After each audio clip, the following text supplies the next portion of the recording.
Hello and welcome to Dead and Kind of Famous, where we dig into the life stories of dead folks who enjoyed a touch or two of fame in their time. And now reside permanently in the Hollywood Forever Cemetery. I'm Marissa Rivera, and I know nothing. And I'm Courtney Blomquist, and I know all, or way too much anyway. Though the star of this episode is indeed cold and dead, I can guarantee you that this episode is going to be warm and fuzzy. Oh, good. That's a good change. Yes, I know. It was a little, this is getting a little dark. I was like, we need to lighten it up. Lighten it up. This is our cutest episode and cutest subject yet. And her name was Toto, a.k.a. Terry, a.k.a. Judy Garland's famous scene-stealing sidekick in The Wizard of Oz. And yes, she was a female. Of course she was. Yes. Worked twice as hard and still got mistaken for a guy. That's right. That's right. Now, Toto is not, in fact, buried at Hollywood Forever, but she does have a beloved memorial statue there, and that's what we're going to look at right now. So I'm going to show it to you. Okay. I didn't know this was there. I've been to the Hollywood. I mean, obviously, I've lived in Los Angeles for almost 15 years, which is no. Hold on. I moved in 2010, and it's 2024. So yeah, almost 15 years. That's how math works. Oh, wow, that's crazy. Woo! And I've gone to Hollywood Forever Cemetery several times over the years, and I don't remember this statue.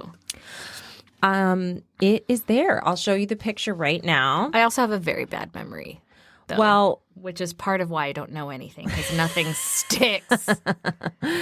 This is cute, too, because you can see some of the things that people have left for Toto, like lollipops and change, a hairbrush. Like, I feel like we can do better. I've got better suggestions. But it says, this monument is dedicated to the memory of the beloved Toto from the 1939 film The Wizard of Oz. After the death of Toto, originally named Terry in 1945, owner and trainer Carl Spitz buried the Cairn Terrier on... Not the Karen Terrier, by the way. Cairn Terrier. Cairn Terrier. On his ranch in Studio City.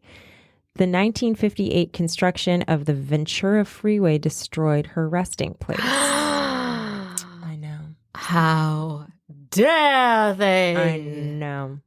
We give you, this is on the other side of the memorial, we give you this new home 53 years later as There's No Place Like Home. Rest in peace, dear friend. The Toto Memorial Committee.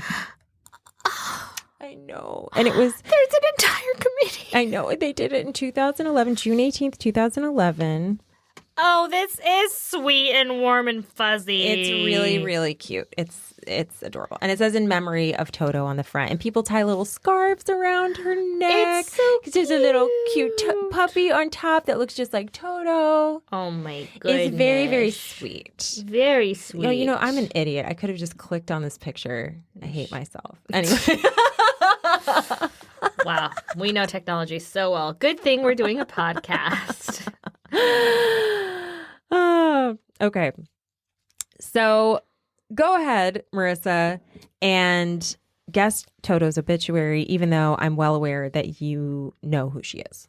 Okay, well, I'm going to do Toto's obituary through her voice, the lens of Please herself. do, because I'm going to need it. Okay. Yeah.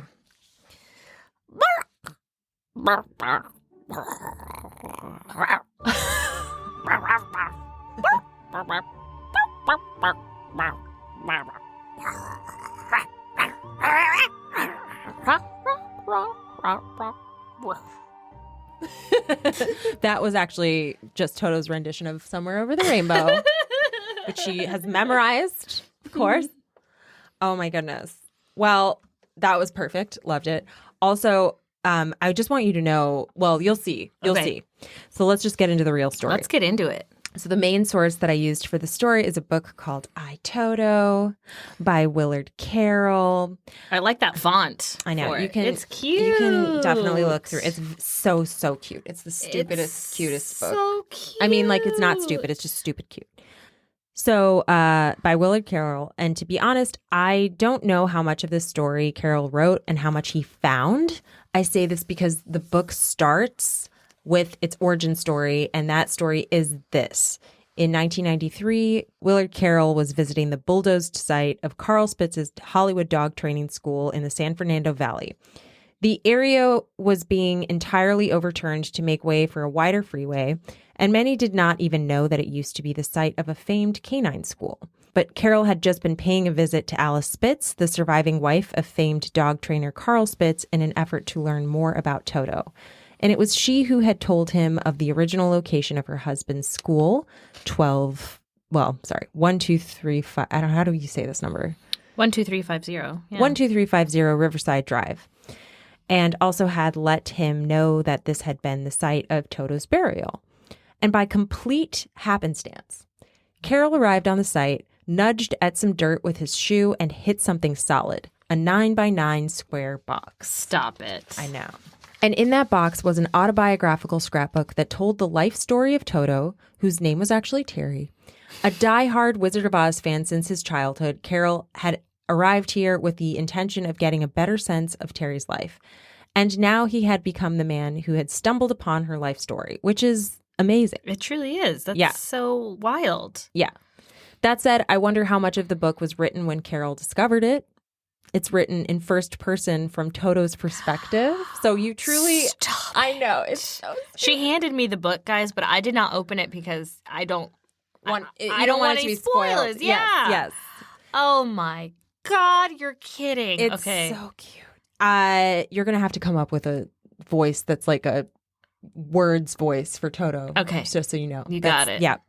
That's what I was hinting at before. Okay, great. It's written in first person from Toto's perspective and contains recipes and opinionated tales of the various sets Terry worked on. Opinionated Oh, it's tales. Opinionated. Ooh, Terry's going to spill the tea. It's right. And it's entirely adorable. Yes. I'll definitely be keeping it for Iris for when she gets older, but it has enough insider knowledge that if I had to guess, I'd say that it was Terry's guardian and trainer, Carl Spitz, and his wife, Alice, who probably had a heavy hand in the creation of the book.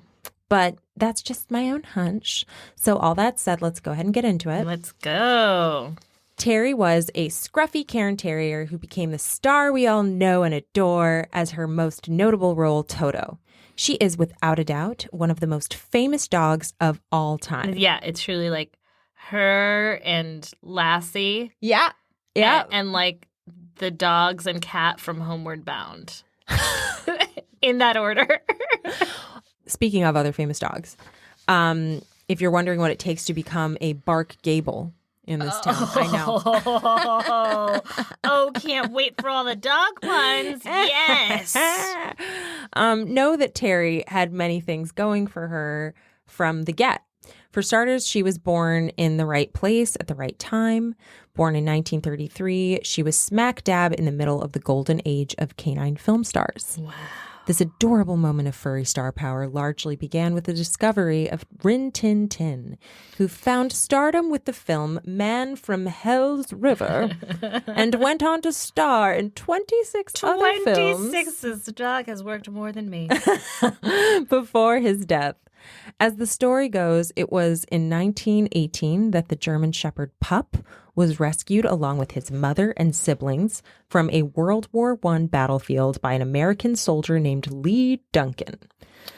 The dogs were found huddled together in an abandoned kennel. An abandoned kennel, not a kettle. Lee rescued the dogs and kept Rin Tin Tin to himself, training him and helping him establish himself in silent films. Arguably the first dog to become a household name, Rin Tin Tin blazed the trail for a heap of fuzzy professionals, including Pal the Wonder Dog of Our Gang, a.k.a. Little Rascals fame. Oh, yeah. And Pal, also known as Lassie. So I guess Pal was a very popular dog name in the 30s. Yeah. Pal was the 1930s version of Buddy. Yeah, your dog was named Buddy. My dog was named Buddy. Yeah. He does not seem like a pal, but, you know, in 1930s he would have. Right. It's true because it means the same thing. Mm-hmm. And now today it's like probably just as basic as people are. It's like friend. My dog, friend. My dog, friend. Middle name, Kale. But she was pretty darn close to LA, so it's definitely still a plus when stardom is your destiny. But what wasn't so much of a plus was that Terry's original guardians did not quite understand her. Not because she was a dog without the ability to speak, but because she kept wetting the carpet, the bed, the car, and whatever else she parked her paws upon. No. Terry, that's a big no-no. Yes. No peepees in the house. No. No peepees in the house. No. So Terry's humans sought out the help of acclaimed dog trainer Carl Spitz. Now, Spitz was not typically called upon for tasks as menial as housebreaking. He at this point... No. He was a trainer to the stars, baby. The stars. He at this point had formed a reputation as Hollywood's most respected and bona fide dog trainer. Yeah, see? Mm-hmm. Yeah. And he'd earned a reputation by training and handling big screen doggy darlings. Spitz was a German-born immigrant who had moved to the U.S. in 1926, and he'd wasted no time in opening Spitz's Hollywood Dog Training School just 1 year after his arrival. This timing is suspicious. Wait, why? Was he a Nazi? Oh, no. Okay, Actually, I think... escaping. Yes, I think he was escaping. Okay, good to know. Yeah. He was not a Nazi dog trainer. I feel if, like... He might have been strict, but he wasn't technically a Nazi. Wouldn't that have been, if you were a Nazi in 1926, wouldn't it have been a good time to stay in Germany, though? I guess. You know what I mean? That's when you're like... yeah, you're right. You're like, oh, my people are gaining power. I must stay. Right, yeah. Like, they're not the people fleeing. This was at a time when training dogs for the public was, in Spitz's words, considered nonsense. Considered nonsense. There weren't any Caesar Milans who had paved the way yet. But Spitz had always had a deep love for animals and a gift for understanding them, so he'd been dedicating his life to training dogs since 1919. His original calling card when training dogs in Germany was utilizing silent commands via gestures that could be used by deaf dog owners. Oh, cool. Yeah. And this would become a skill that would serve him well in Hollywood. Shortly after his arrival in the States, talkies had begun to take off, and being able to guide an animal's performance without making a sound was an invaluable skill on these new Wow, fences. Yes. Didn't even think about that. Yeah. That's amazing. So it's kind of like a perfect, he was just like the perfect guy for this town. Like the perfect set of skills, perfect timing. Exactly. Wow. After cutting his teeth working with two Great Danes in the Al Jolson film Big Boy, Spitz found himself in steady demand as a virtuoso dog handler, and dogs from his own school began to make names for themselves as well. First, there was Prince Carl. Great name. A+. Yep. Great name for Great Dane. Yeah. In The Most Dangerous Game. And then Buck, Clarke Gable's St. Bernard in Call of the Wild. Buck, wow. Yeah. Buck went on to find work in many films thereafter and truly became the first household name to come out of Spitz's kennel of star canines. Wowie. Mm-hmm. This is impressive. Yeah. Guys, I just spent the whole day with my friend's puppy today, and it was magical. But dear God, training dogs it's exhausting. It's like, I mean... There's a reason people are just like, I'm going to hire someone. And like silently too, which is like. I feel like to me, that's like you have to have that special touch. Yes. You have to have that special. That bond. That empathy with an animal that is like a unique. You know how to communicate. Exactly. Other notable dogs included Prince, Musty, Mr. Pinky, Fluff, Lucky Dog, and Firefly, to name a few. Oh, I like Firefly. Yeah. Also, I really like that TV show. Keep going. Oh, yeah. That's right. Or was it a movie? Was Firefly the movie? It was a TV show. It was with Christina Hendricks. Right? She was in it for a second. Oh, okay. She was in one episode. She was only in one episode? Or she might have like had a 3-episode arc. I feel like she was like on the cover. Well, maybe Firefly is the movie, and they brought her back for the movie. I'll cut this out, too. Yeah. Jesus. This is also just us hanging out. I know. Hanging out at like 10, 20. That's right. Okay. But name dropping famous dogs is so much more fun than famous people, isn't it? Agreed. Also, excuse me, Musty? I knew him. Mr. Pinky? Yes. I also knew him. Wait, what's the dog's name that you hung out with today?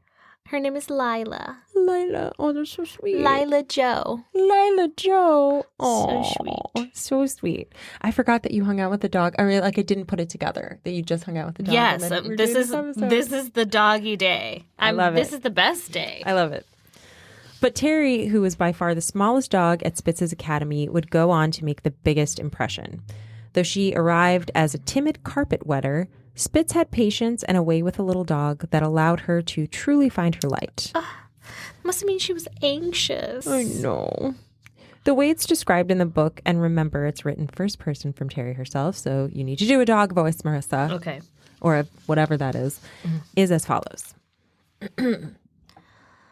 Foist day. I love a 1930s dog. Now I'm going to do more dog voice.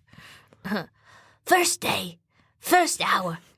This man, Mr. Caroll, takes me out of my kennel and starts making all these hand signals and repeating things over and over. I remember thinking, he's sort of amusing, very animated, and he certainly had patience. It was all very repetitive, but he was so sincere that all I wanted to do was make him happy. So I decided to reward him.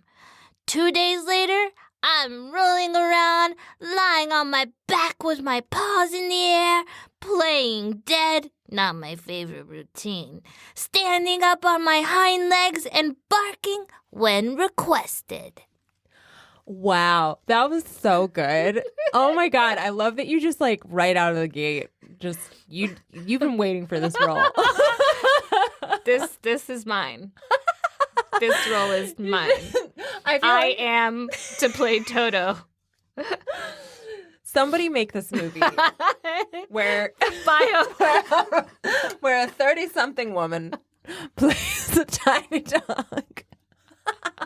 Once she'd proven that she could manage her excitable bladder, Terry was allowed into Spitz's home where she was loved and adored by his wife and children.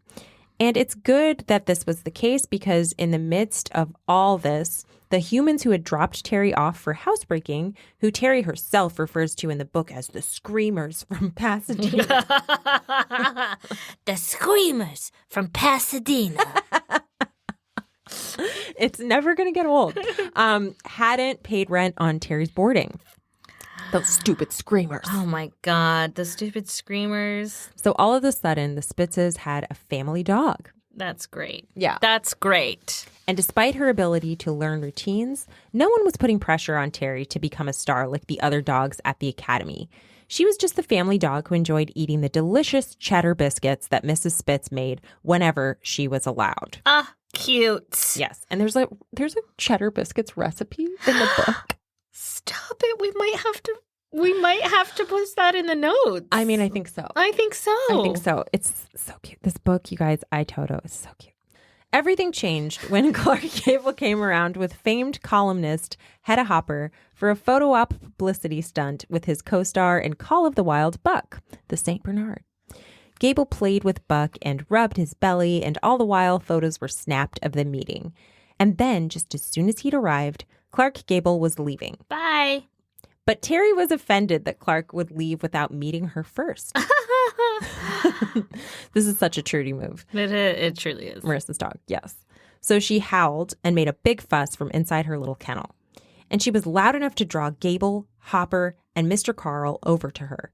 Gable himself knelt down and said, "Do you want to do Gable?" Let's get a closer gander on this beauty. And when Spitz opened the kennel door, Terry flew out and knocked Clarke Gable's dentures right out of his head.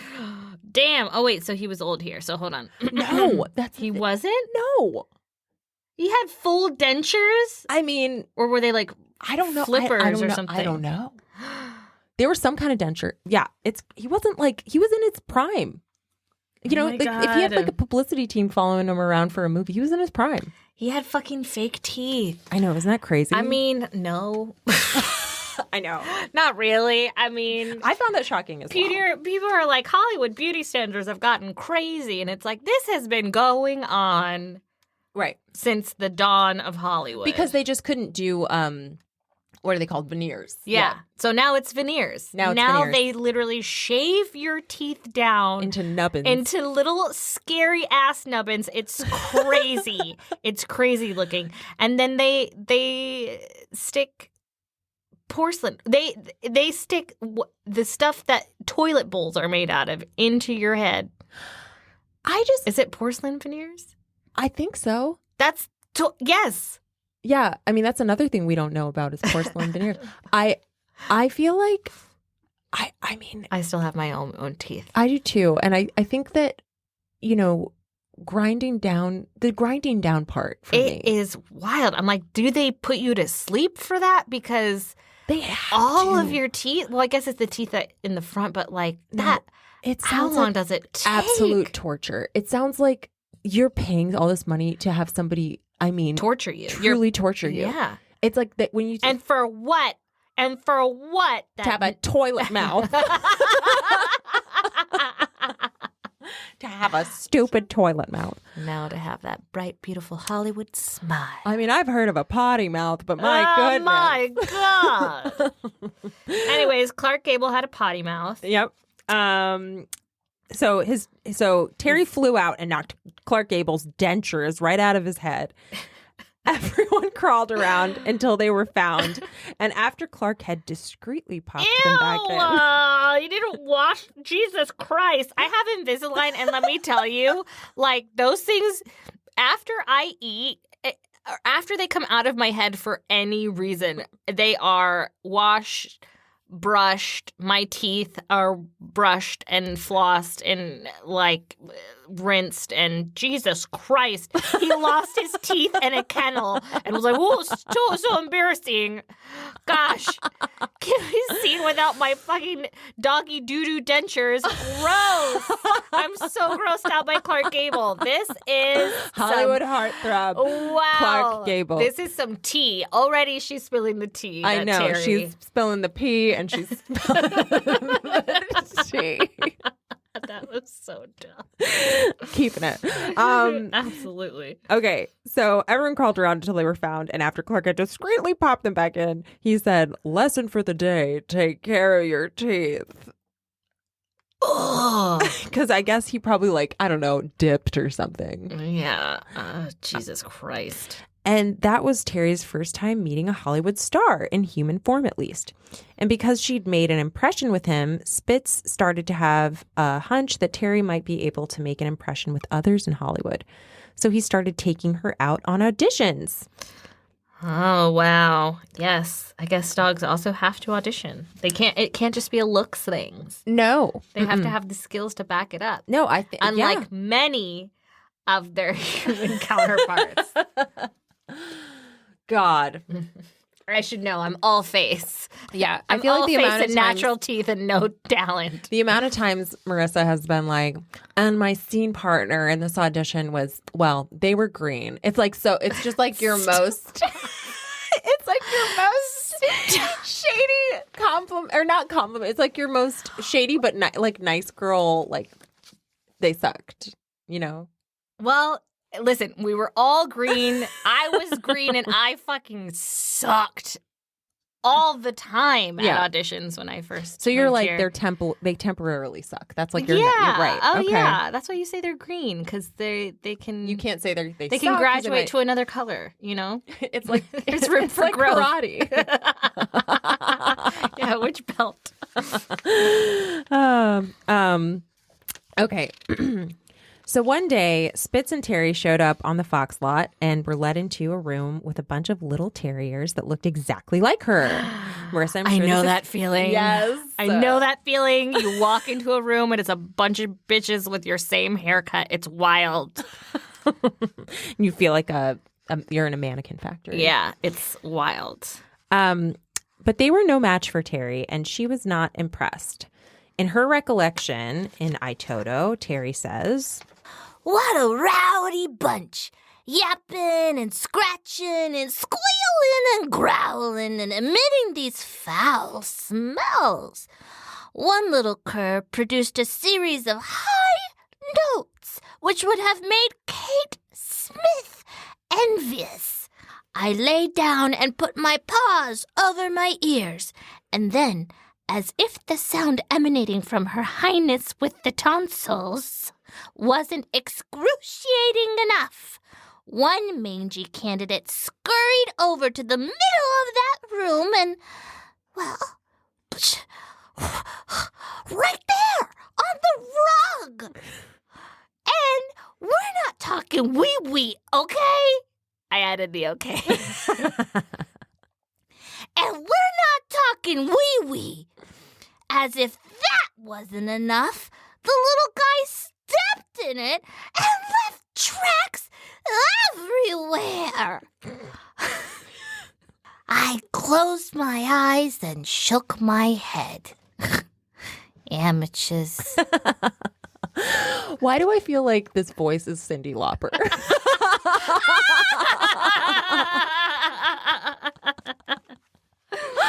Oh, what a compliment to Cindy Lauper. I know that she's a little dog. She kind of is a little dog. She's like a little spry little springy dog. Yeah, she is.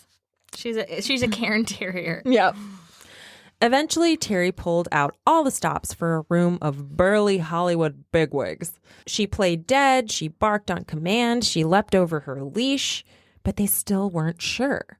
So they felt the need to call in the opinion of the star of the film, an adorable actress named Miss Shirley Temple. A chemistry read with Shirley Temple. I know. Cute. So they took Terry to her bungalow, where she impressed both Shirley and her Pomeranian Ching Ching. Problematic. Problematic name. Ching Ching. Right. Well, she was a child amongst adults a bunch of who should have known better. Right. But yeah, at this time, I don't expect Poor anything Shirley. from everybody. I'm pretty sure Terry was treated better. Yeah. And it was Shirley who told Toto she was hired for the very first time. Wow. Because that's the kind of clout Shirley Temple had at like 8 years old. Yeah, she did. So soon, Terry was starring in a film called Bright Eyes with Shirley Temple herself in the role of Rags. This is the film where Shirley Temple sings The Good Ship Lollipop. Okay. It looks like she's like not wearing pants. I know.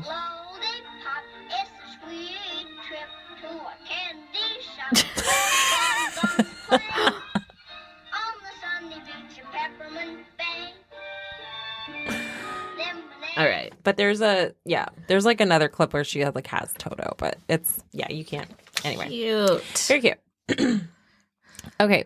So it seems like a really cute and sweet film, but the plot is actually really depressing. And this is it.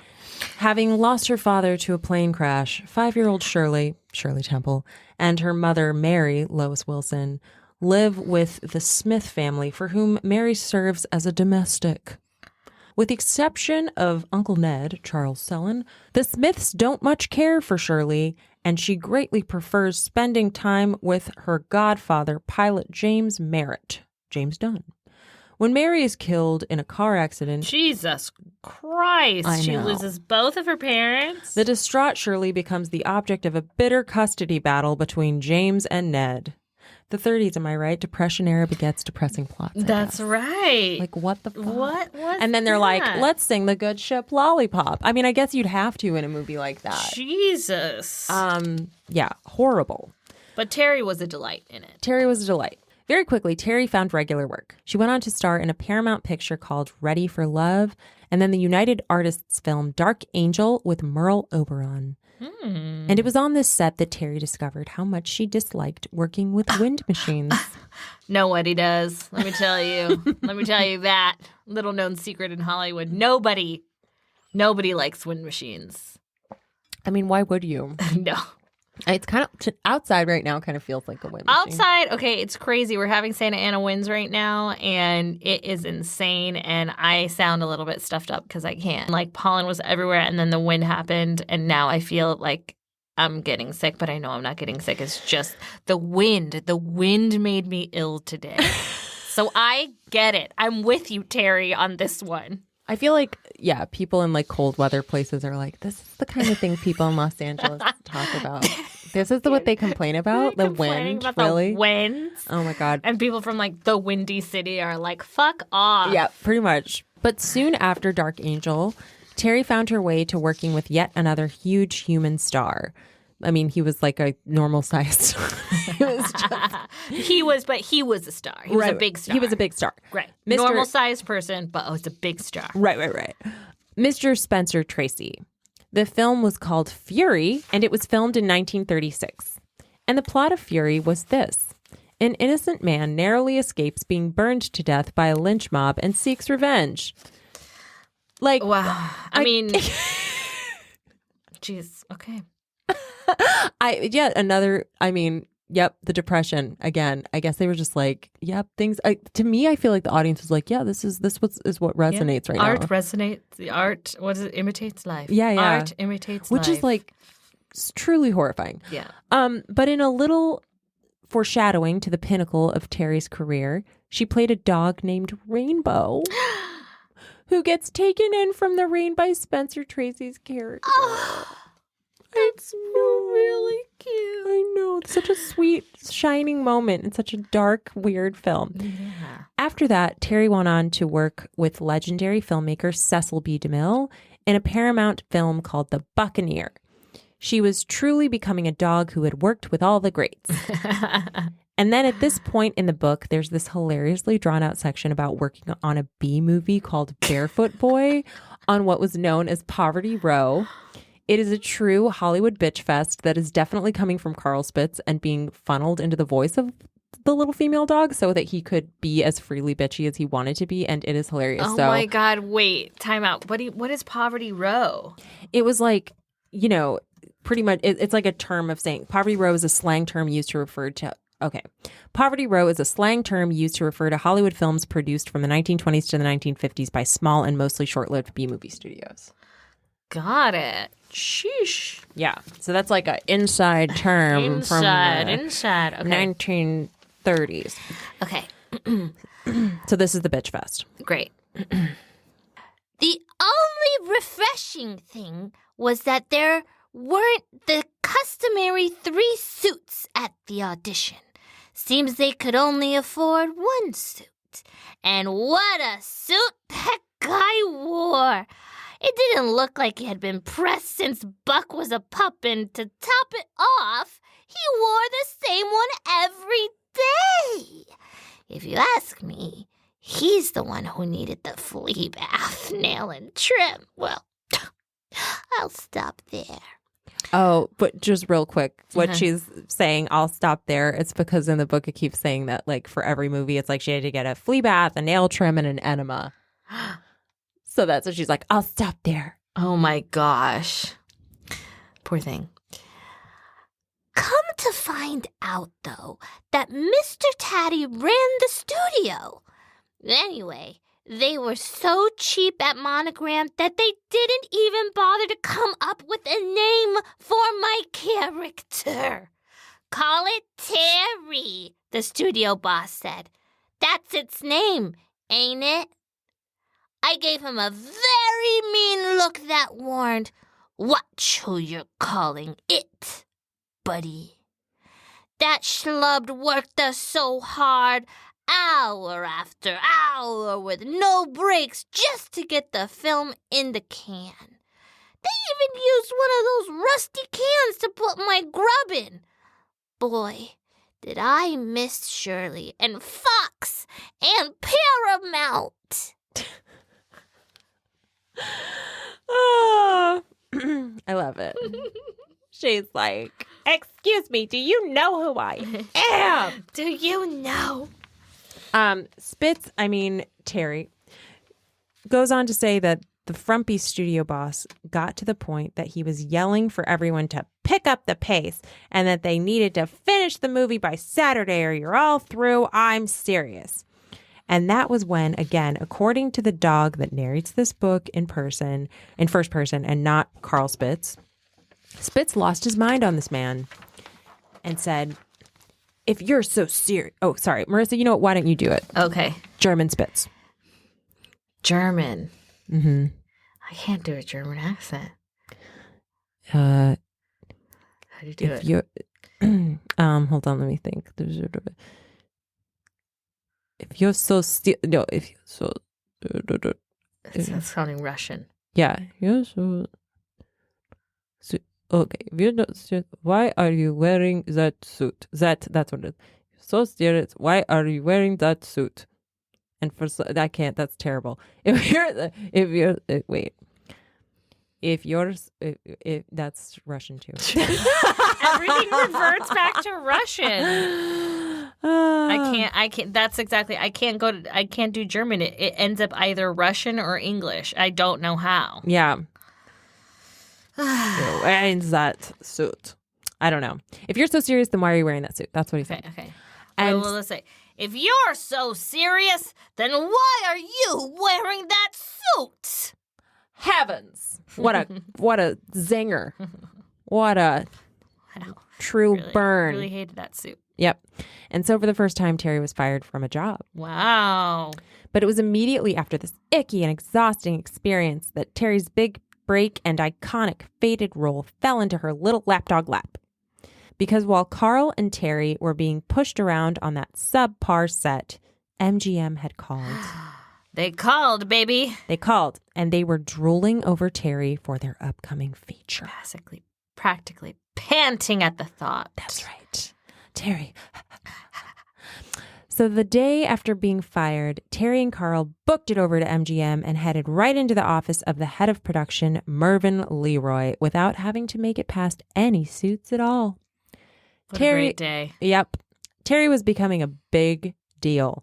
As Terry, a.k.a. Carl, says in the book, Mr. Leroy's the major mucky muck in this new movie. And the new movie Terry was trotted in for was The Wizard of Oz. The Wizard of Oz! And Mr. Leroy just looked Terry up and down, glanced at his copy of The Wonderful Wizard of Oz, and said, "She's the one. Looks just like the dog on the cover." Wow. That was it. That was it. Yep. She became offer only on the spot. That's right. And so Terry was booked to play one of literature's most famous dogs, Toto. Her castmates included Bert Lahr as the Cowardly Lion, Ray Bolger as the Scarecrow, Margaret Hamilton as the Wicked Witch, who was referred to in the book affectionately as Maggie. Terry loved her Maggie. Aww. And of course, Judy Garland as Dorothy.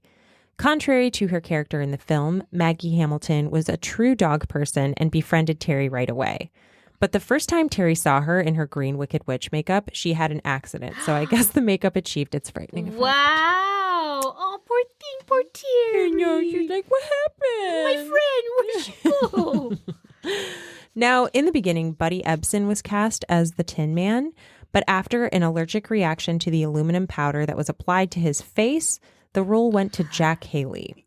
How much would that fucking suck to lose out on an entire role because they can't or won't change the makeup?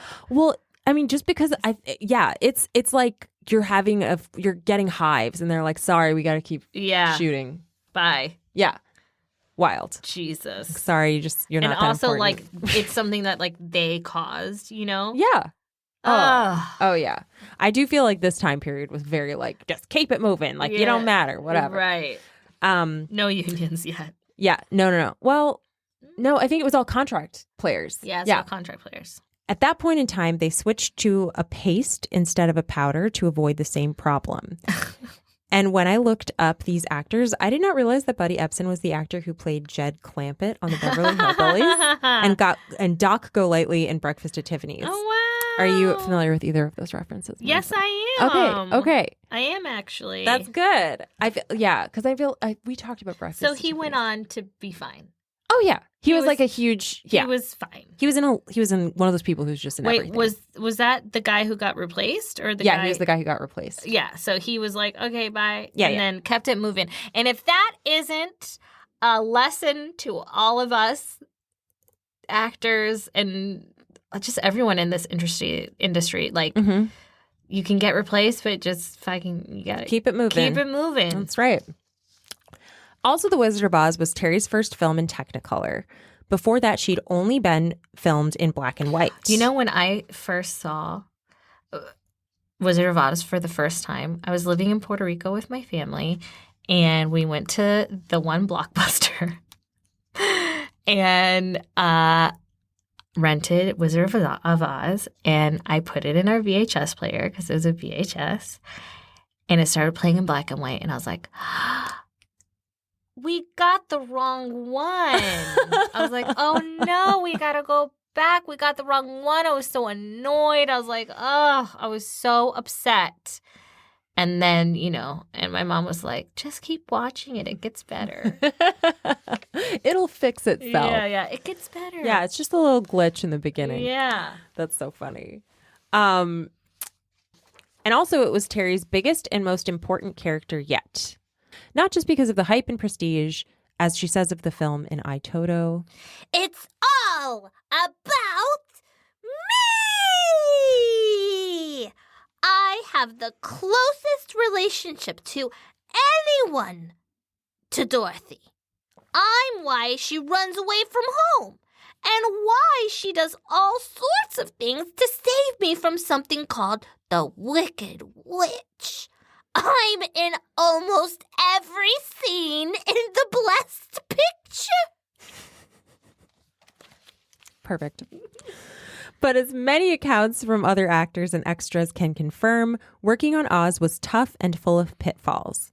For one thing, the directors of the film kept changing, and in total the film went through 5 directors. I did not know that. I didn't know that either That's before. crazy. Yeah. 5? I know.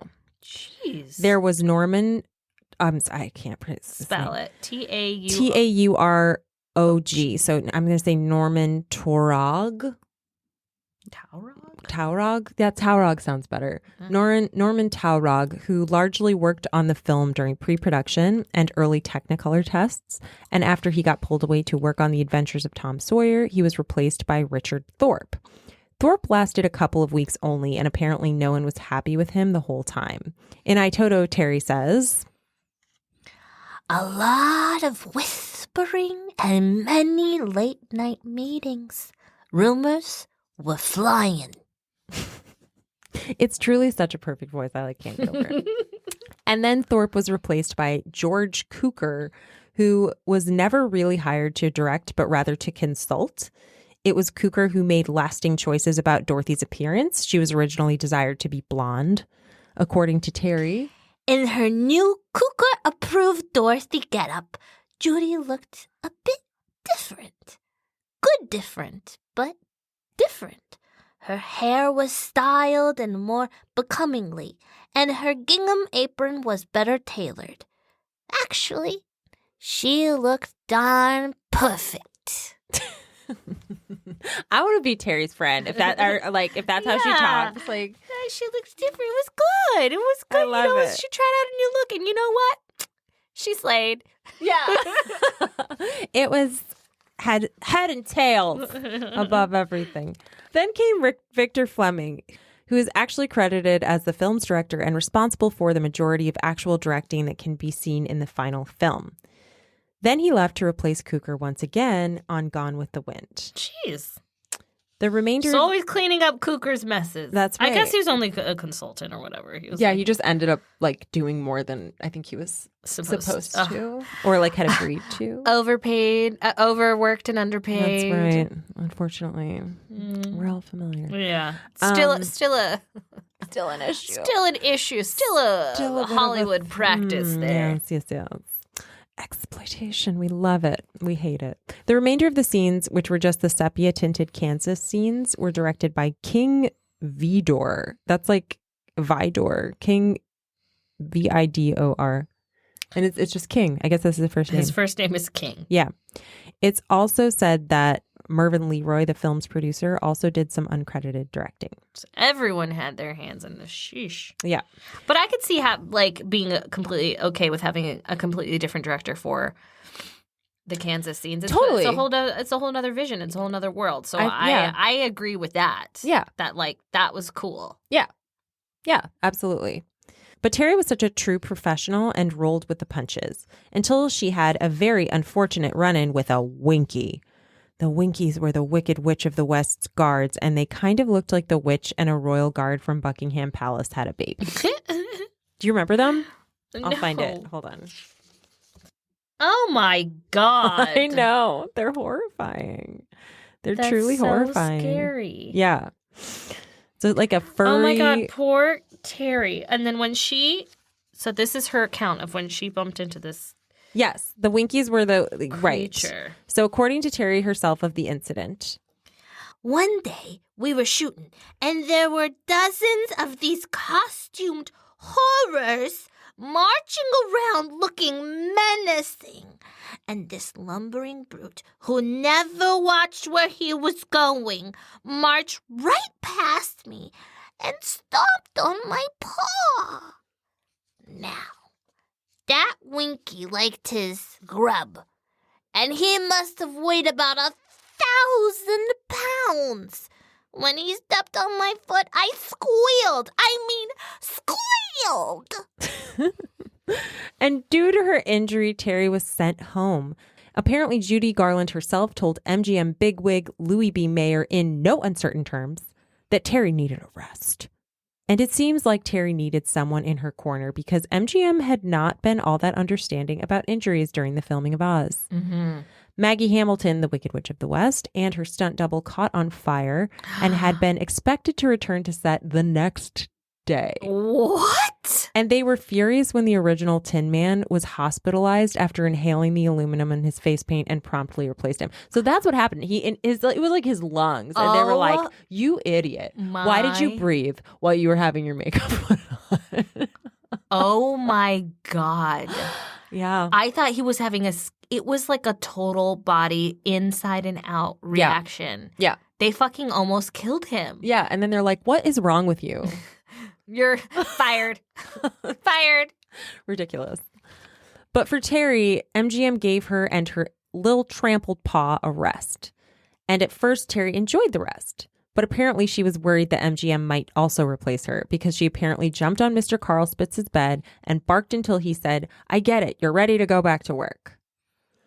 So not even 24 hours after that dink of a Winky stepped on her foot. A dink is like an insult that Jesse's mom, like my mother-in-law, uses. She's like, she never says anything bad about anyone. And she'll be like, he was such a dink. Dual income, no kids. Yeah. Yeah, I don't think that means that to her. To her, it's like a dick. But she's like I'll replace the C with an N. A dink. A dink. Oh, as if your mother-in-law couldn't get more adorable. I know. It's so cute. After that dink of a Winky stepped on her foot, Terry was back on set. And she arrived as they were setting up the scene where the cast of characters arrived at the Emerald City. And from across the soundstage, Terry could see all her castmates were there, with the addition of a little dog who looked just like her, according to Terry. Well, I just lost it. One day, not even, and they replaced me. And off I charge as fast as my little legs can take me. If that fucker thinks she's gonna have my part in this picture, she's got another thing coming. Mr. Carl chased after me, but I was dog obsessed. I leapt onto that other dog and went right for her throat. Way I saw it, I was justified. She stole my part. Anyway, that usurper didn't put up a fight. Went instantly limp under me when I jumped her. I stopped a moment and looked down. Yep, I'd ripped open that throat. But there was just this white fluffy stuff pouring out and everybody was laughing. And I got it. It's not a real dog. It's a stuffed item. And I laughed along with everybody else and I gave them all I knew it wasn't a real dog look. I didn't think they were convinced though.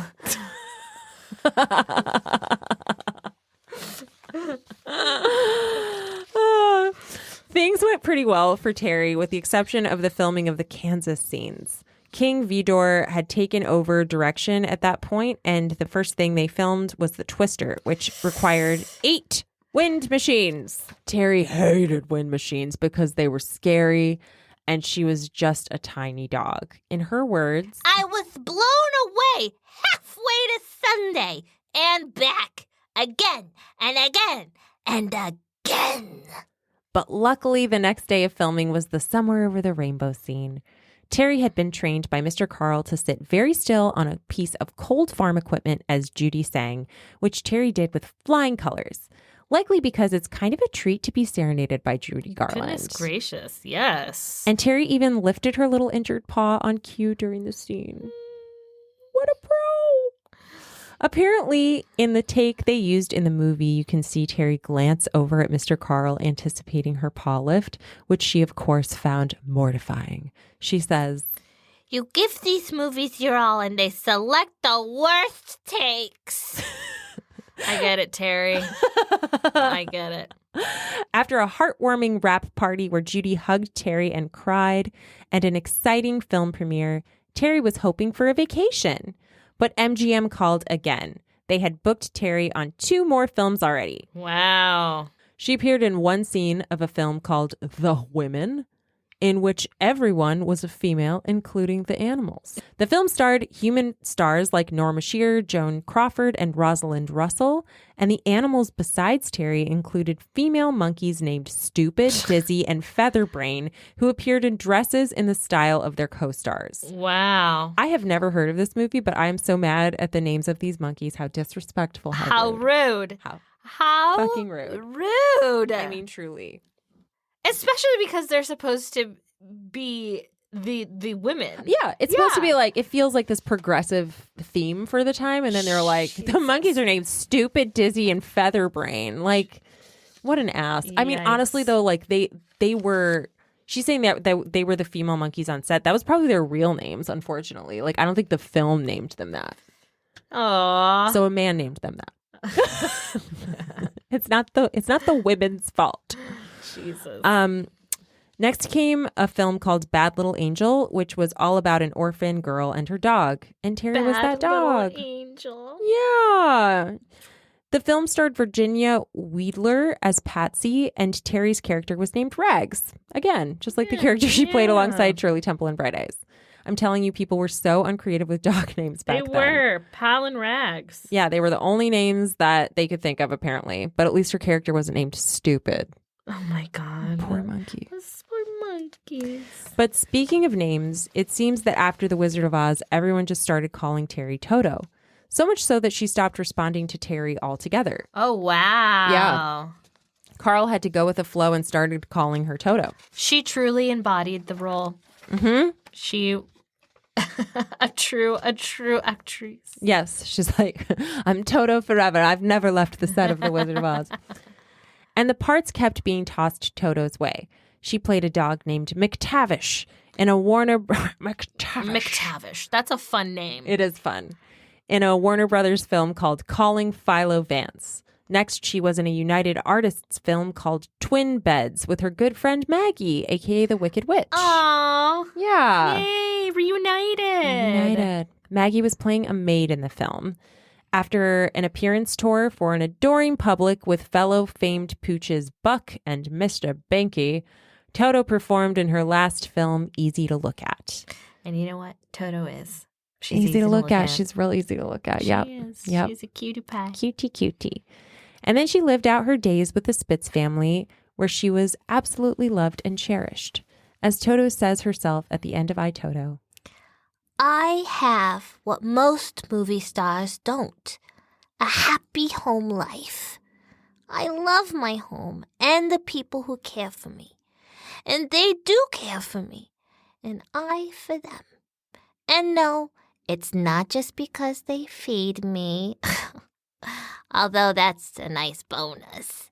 There are always smiles and food and laughter and food and petting and food and petting. As far as I'm concerned, our routine has been perfected, and it can go on forever. So fucking cute. You need to like do the audiobook version of this book. I swear to God. It's so cute. Hire me. Hire me. I'm available. Yes, for all of your for all of your Toto needs. All of your Toto needs. Toto died towards the end of World War II and was buried in the backyard of Carl Spitz's Hollywood dog training school. After the school was demolished for construction, Toto was given the memorial statue we discussed at the start of this episode in the Hollywood Forever Cemetery. Willard Caroll, who discovered and published Toto's sweet book, ended I, Toto with a sweet message that I know you'll love, Marissa. Mm-hmm. Outside of movies, in our real lives, the bond between guardian and pet is a bond that transcends the commonplace. No matter what the complexities of the day, we allow ourselves to reduce a moment or two to a refreshingly simplistic essence. I love you, you love me, no conditions, no expectations, but such joy. I'm crying. I'm crying. What? It's so true, though, the unconditional love. Oh, my God. Oh, that's so sweet. Are you kidding me? Oh, it's because Marissa has the sweetest little dog baby. I do. I have 2 sweet dog babies, and all I want to do now is end this and go downstairs and cuddle them. Yes. So Toto or Terry or whatever you answer to in doggy heaven, we hope we've honored you with this little podcast episode. And if you'd like to honor Terry yourself, I would recommend leaving some of her favorite cheddar biscuits at her memorial statue. And you're right, we will include the recipe. We have to. So yes, some more people leave them. Yeah.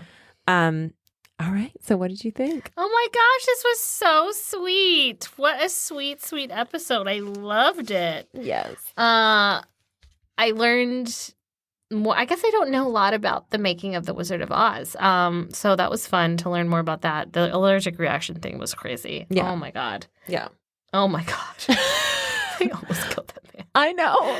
They almost killed And then they like lit people on fire and they're like, show up to work the next day. Yeah, the next day. Yeah. You're fine. Yeah. Jesus. Well, it also like, it kind of makes me think about, it's just that time period. Like, I mean, talking Like about everyone unions. was so abused. Yeah, like talking about unions, like who was it? The guy that played Frankenstein is the one who started SAG. His name was Oh yes. Hold on. I've got I don't know why that isn't on the tip of my tongue. I know why it's not on the tip of mine. I just drank a cannabis drink. Cannabis. Cannabis. I just drank a cannabis drink. Gosh, that last thing made me. Boris Karloff. Sorry, go ahead. Okay, well, say it. It was Boris Karloff is the guy who started SAG, and it was because like when they were filming Frankenstein, they just basically were like, you can work all day and all night and put on all this crazy makeup and then walk around the studio with a fucking bag on your head so that like so no one can see what the makeup looks like so it's not spoiled. Like crazy. Jesus, insane. They were like, you're here to be abused. Like that's how they thought about it. You're our cattle. Yeah.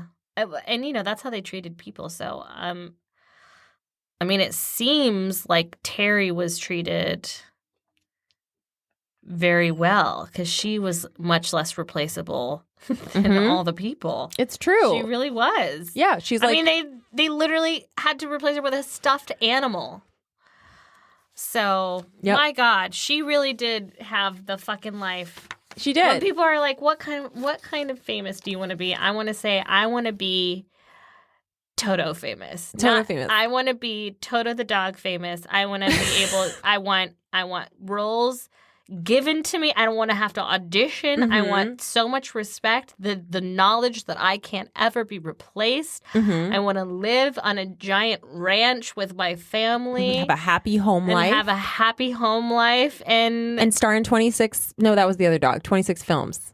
And star in. I don't know if it was the all other the films that I can fit in my lifetime. Pretty much. Exactly. What a dream. She Truly lived a dream. She was. And she loved working. She loved working. I know, it's so cute. Yeah. She just like loved to do well. I feel like that's like a dog who can perform is like, look at what I can do. And she was just that dog. Yeah. So. And there are working dogs, there are cattle dogs, there are police dogs, there are for sure. fire dogs, search and rescue. And the big thing about it is like they truly have this like purpose to do the thing that they're supposed to do. They have this purpose in a lot of ways that a lot of people don't have. So, yeah. Depressing. No, I was like, God, what on that? No.